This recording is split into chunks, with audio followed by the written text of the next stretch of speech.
Hey y'all, welcome back to my channel. It's your girl, the Nursing Jewel. So guys, this is a highly anticipated video, I feel. But first of all, let me stop and thank y'all for watching my last video on why I quit my nurse residency program. I got a lot of positive comments, a lot of feedback about other people's experiences. I got some not so nice comments about people where they're just like, you should quit nursing. I'm like, whatever. But shout out to all y'all for watching. I really appreciate it. So I know I got a lot of new subscribers from that video, so I'm gonna do a quick intro for those of you guys who don't know me. Hey, my name is RubyC, aka the Nursing Jewel. This is actually my second YouTube channel. I have a main channel where I do vlogs, hair reviews, clothes reviews. That's called ItsRubyC. I'll leave it down in the description box below. So quick background educationally, I got a Bachelor of Science in Public Health with a focus in nursing home administration in 2016. Then I decided to do nursing, so I did a practical nursing program in 2018. I have all the vlogs in this channel, so if you want to go back and see my journey, you can watch that. I did prereqs. Then I decided to do the accelerated ABSN program for second degree students, and I graduated last year in August, became licensed as a registered nurse in 2022, January, and then started working tele, and now I work in psych.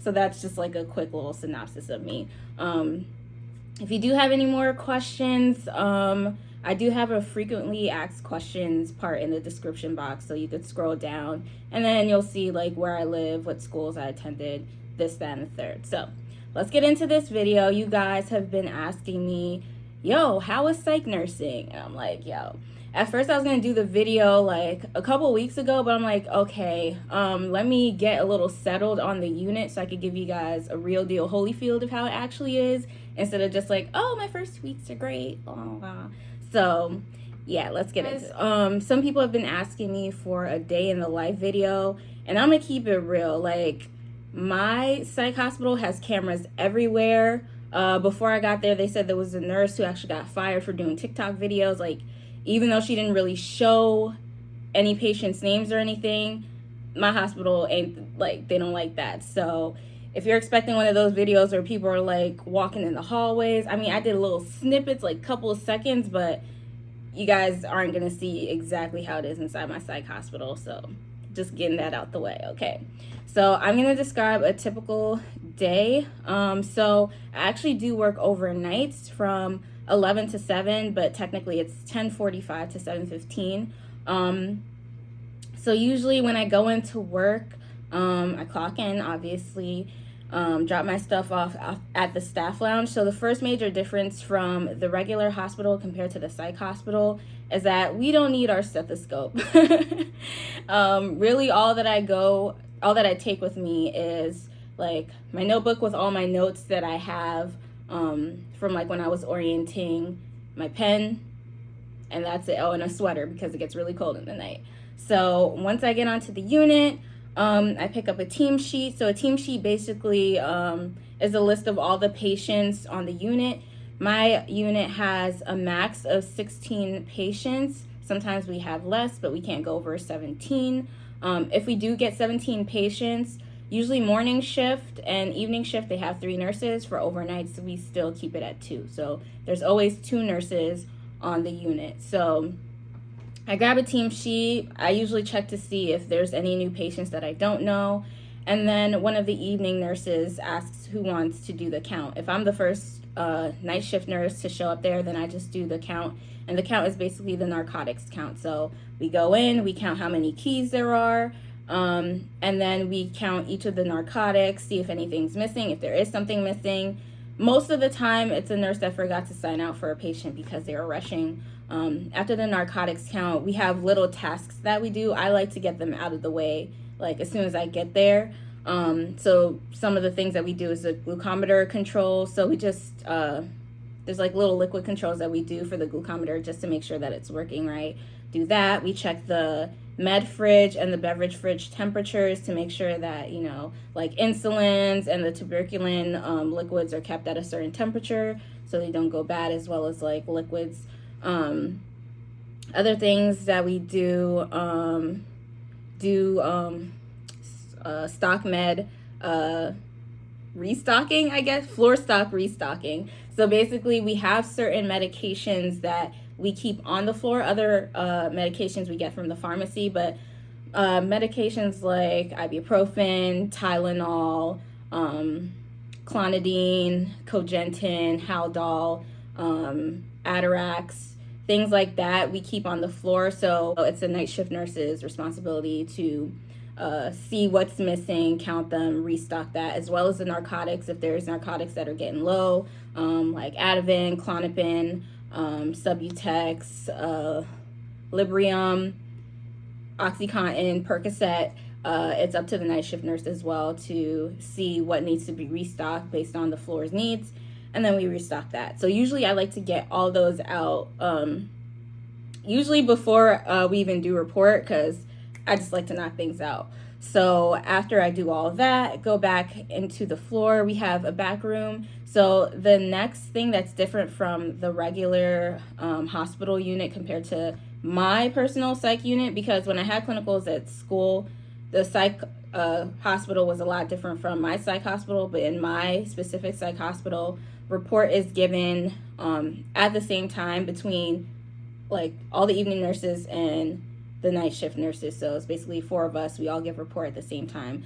So usually we do report, take down notes on the patients, just like how their day has been, if they got any medications increased, if they had a good day, did they shower, were they manic, things like that we should know to get prepared. If they got any PRN medications, like things that we should know that'll either make or break the night, like let us know. Or things that the evening nurses would like the morning staff to know, they usually tell us in report, but I also go back and check, but I'll get into that. So after report is done, the evening staff leave, and then I usually like sign into my computer, create my list of patients, and then usually around that time some patients wake up and they ask for something to help them sleep, whether it's a trazodone, Atarax, whatever they have ordered.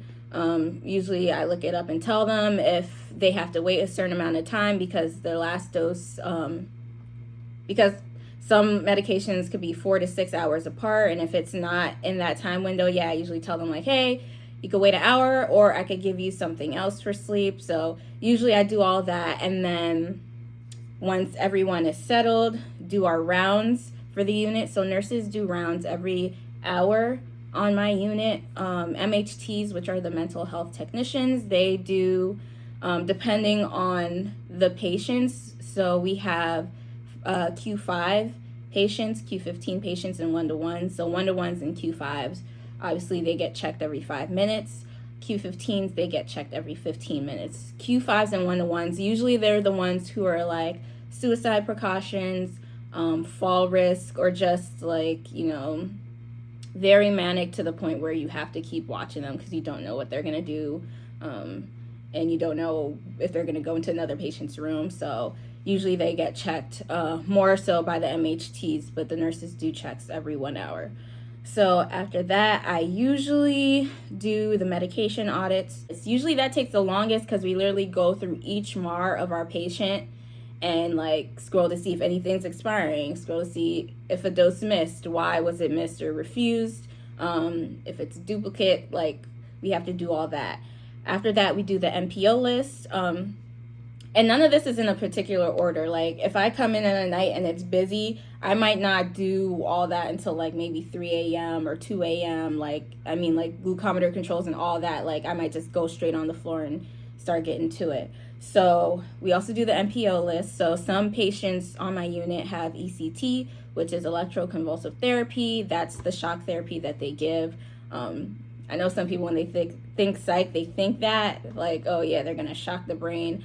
It's actually voluntary, so someone could decide, oh yeah, I want to try that. It's not like every patient's getting shocked. It is not like that.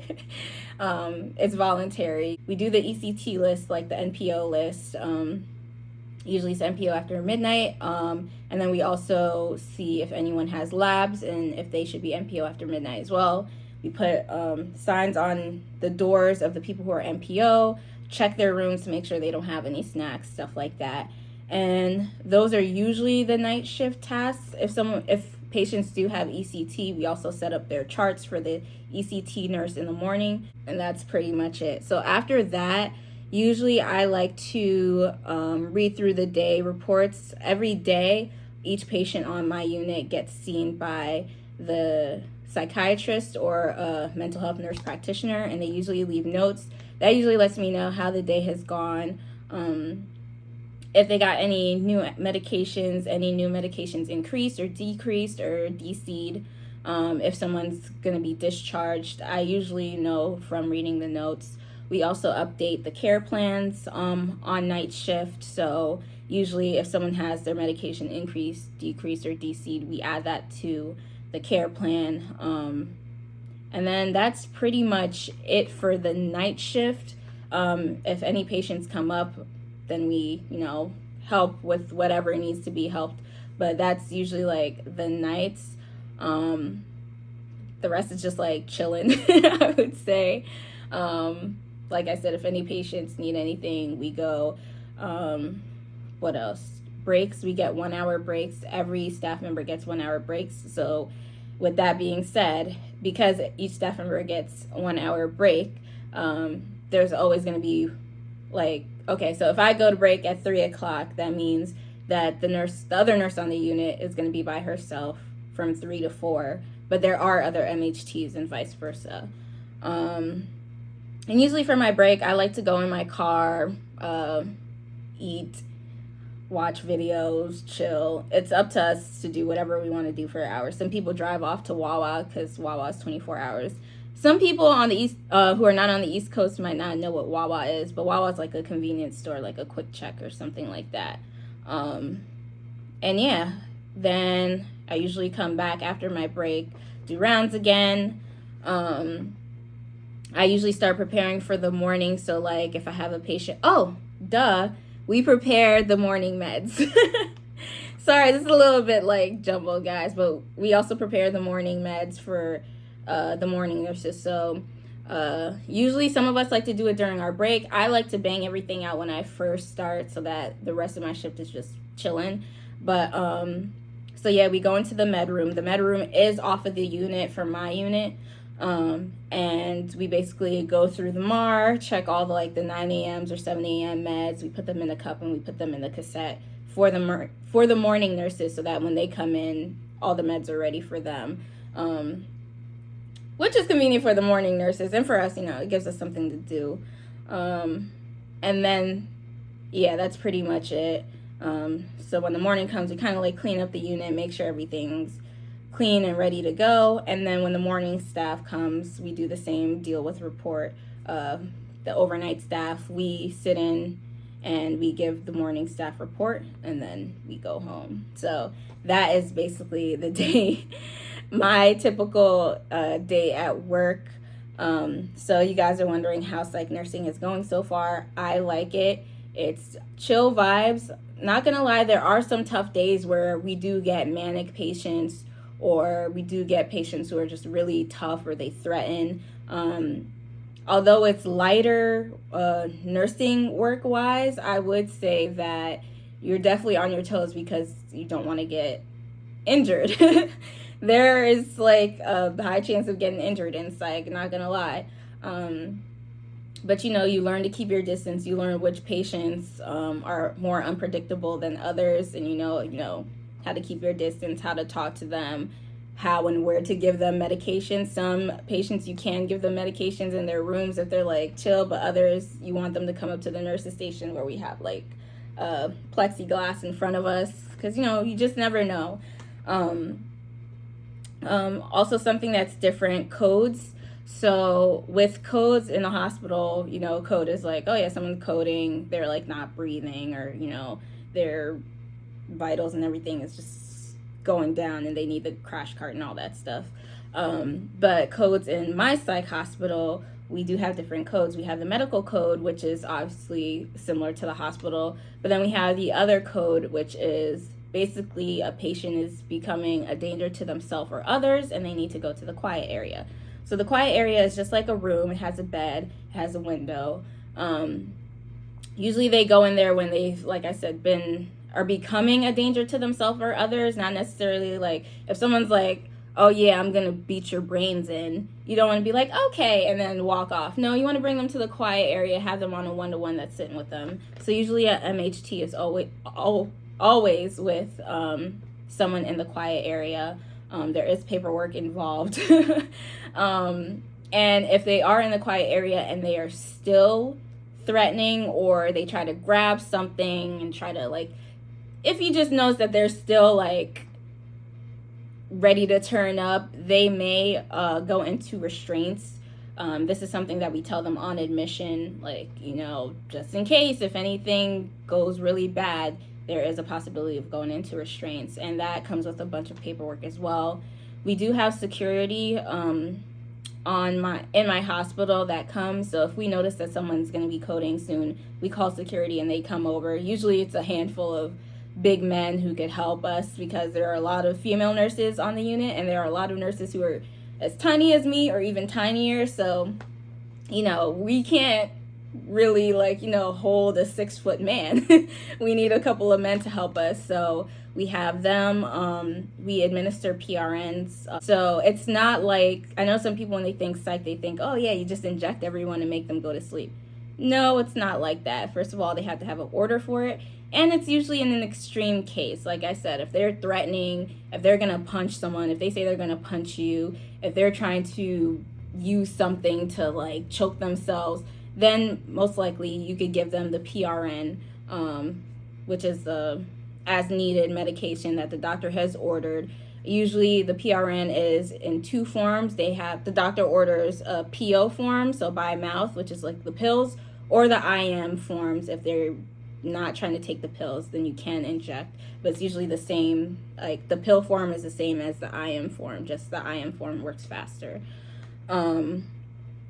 Yeah, and obviously, like I said, there's a lot of documentation that goes with that. I'm trying to think what else. So yeah, that's pretty much how it is working in psych so far. Like I said, I like it. The pay is good. The people are good. Everyone's been nice to me so far. I've been learning a lot psych-wise. Like, I'm starting to understand more, like, the medications and what they do, the different types of patients, those with bipolar disorder, those with schizophrenia, those with schizoaffective, the suicidal ideation patients, just different patients. It's definitely entertaining, I would say, psych. Like, there's always funny stories to be told, or that the patients tell you, and you're just like, wow, you're really thinking that? Okay. So yeah, that's pretty much it. Let me know if you have any other questions. I hope I didn't forget anything, but if I did, you could just leave some questions down in the comments, and I'll probably answer them in the comments, or I'll just make another video. So yeah, guys, that is my video. Please give it a like, comment, and subscribe if you like it, and I'll catch you guys in the next one. Peace.